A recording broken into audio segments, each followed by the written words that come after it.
5월 31일 수요일 주님의 교회 말씀 묵상입니다. 로마서 3장 10절에서 20절 말씀. 기록된 바 의인은 없나니 하나도 없으며 깨닫는 자도 없고 하나님을 찾는 자도 없고 다 치우쳐 함께 무익하게 되고 선을 행하는 자는 없나니 하나도 없도다. 그들의 목구멍은 열린 무덤이요 그 혀로는 속삭임을 일삼으며 그 입술에는 독사의 독이 있고 그 입에는 저주와 악독이 가득하고 그 발은 피 흘리는데 빠른지라. 파멸과 고생이 그 길에 있어 평강의 길을 알지 못하였고 그들의 눈앞에 하나님을 두려워함이 없느니라 함과 같으니라. 우리가 알거니와 무릇 율법이 말하는 바는 율법 아래에 있는 자들에게 말하는 것이니 이는 모든 입을 막고 온 세상으로 하나님의 심판 아래에 있게 하려 함이라. 그러므로 율법의 행위로 그의 앞에 의롭다 하심을 얻을 육체가 없나니 율법으로는 죄를 깨달음이니라. 샬롬, 오늘도 말씀과 함께 동행하는 귀한 성도님들을 주님의 이름으로 축복합니다. 말씀이 우리의 힘이며 우리의 능력임을 믿습니다. 오늘도 말씀을 통해 하나님께 가까이 나아가는 복을 가득 누리게 되시기를 소망합니다. 오늘 말씀은 기록된 바 의인은 없나니 하나도 없다라는 말씀과 함께 시작됩니다. 의로운 사람, 죄가 없고 흠이 없는 사람은 우리 중에 그 누구도 없습니다. 하지만 더 큰 문제는 죄 가운데 있는 우리가 죄를 깨닫지 못함에 있습니다. 환자는 자신이 아프다는 것을 깨닫기 시작할 때 비로소 병원을 찾고 좋은 의사와 약을 찾게 됩니다. 이처럼 죄인이 죄를 깨달을 때야 비로소 하나님을 찾게 됩니다. 오늘 말씀은 여전히 죄 가운데서 죄를 깨닫지 못하는 자의 상태를 설명해 주고 있습니다. 무익하게 되고 선을 행하는 자가 아무도 없으며 그들의 목구멍은 열린 무덤이요 그 혀로는 속임을 일삼으며 그 입술에는 독사의 독이 있고 그 입에는 저주와 악독이 가득하다고 말합니다. 그 발은 피 흘리는데 빠르며 파멸과 고생이 그 길에 있어 평강의 길을 알지 못하였고 무엇보다도 그들의 눈앞에 하나님을 두려워함이 없다고 말합니다. 그들의 눈앞에 하나님을 두려워함이 없다. 이스라엘 백성들은 하나님을 보면 죽게 된다고 생각했었습니다. 그리고 하나님의 이름을 부르는 것조차 두려워 여호와라고 부르지 못하고 아도나이라는 칭호를 붙이기도 했었습니다.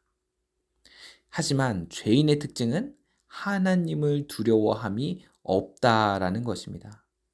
예수님을 믿지 않는 사람들 중 대다수가 하나님을 두려워하는 마음이 없다는 것을 생각할 때 이는 정말 두렵고 놀라운 일이 아닐 수 없습니다. 죄인의 특징을 서술함에 이어 사도 바울은 율법에 대해 언급합니다. 19절로 20절 말씀입니다. 우리가 알거니와 무릇 율법이 말하는 바는 율법 아래에 있는 자들에게 말하는 것이니 이는 모든 입을 막고 온 세상으로 하나님의 심판 아래에 있게 하려 함이라. 그러므로 율법의 행위로 그의 앞에 의롭다 하심을 얻을 육체가 없나니 율법으로는 죄를 깨달음이니라. 율법이 말하는 것은 율법 아래에 있는 자들을 향한 것입니다. 이 말은 율법 적용의 대상, 세상 모든 사람이 이 대상이 된다는 의미입니다. 율법보다 위에 있는 사람은 없기 때문에 죄인들은 자신의 죄악에 대해 핑계를 댈 수 없습니다. 그래서 사도 바울은 율법이 모든 사람의 입을 막고 온 세상으로 하나님의 심판 아래에 있게 한다고 선언합니다. 하지만 율법의 한계도 분명히 있습니다. 율법의 행위로는 하나님 앞에 의롭다 하심을 얻을 수 있는 사람은 아무도 없다라는 것입니다. AD 3세기경 유대인 랍비 심나이라는 사람이 613개의 계명을 처음으로 언급했습니다. 그는 토라에 나오는 모든 계명을 분류해 하라라는 명령 248개, 하지 말라라는 명령 365개를 찾아냈습니다. 613개나 되는 이 율법을 모두 지킬 수 있는 사람은 누가 있을까요? 그 누구도 이 모든 율법을 지킬 수는 없을 것입니다. 에베소서 2장 15절 말씀에 보면 예수님께서 법조문으로 된 율법을 폐하셨다라고 나와 있습니다. 우리가 더 이상 율법에 얽매여 살아가지 않아도 된다라는 것입니다. 그렇다면 지킬 수도 없는 율법은 왜 있는 것일까요? 바울은 이 율법을 통해 죄를 깨닫게 된다고 설명하고 있습니다. 율법을 구원의 조건, 원인처럼 극단적으로 강조하는 사람들이 있습니다. 이 사람들을 우리는 율법주의자라고 말합니다. 또 예수님께서 율법을 폐하셨기 때문에 이제 율법은 사라졌고 이제 율법은 우리와 상관이 없다라고 주장하는 사람들도 있습니다. 이런 사람들을 무율법주의자, 율법 폐기론자 이렇게 얘기를 합니다.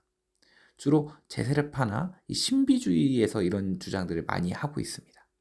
하지만 율법주의, 율법이 반드시 필요하다라는 것 또는 무율법주의, 율법은 더 이상 아무 필요가 없다. 이 두 가지 주장은 모두 옳은 것은 아닙니다. 율법은 폐하여졌으나 율법의 용도, 율법의 기능은 여전히 건재합니다. 20절의 말씀입니다. 그러므로 율법의 행위로 그의 앞에 의롭다 하심을 얻을 육체가 없나니 율법으로는 죄를 깨달음이니라. 율법은 죄를 깨닫게 합니다.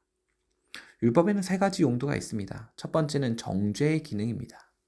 죄를 깨달아야 하나님을 찾습니다. 법이 없으면 죄도 없기 때문에 율법은 죄인으로 하여금 죄를 깨닫게 하는 정죄의 기능을 가지고 있습니다. 정죄의 기능은 곧 회개하게 만들어주는 기능입니다.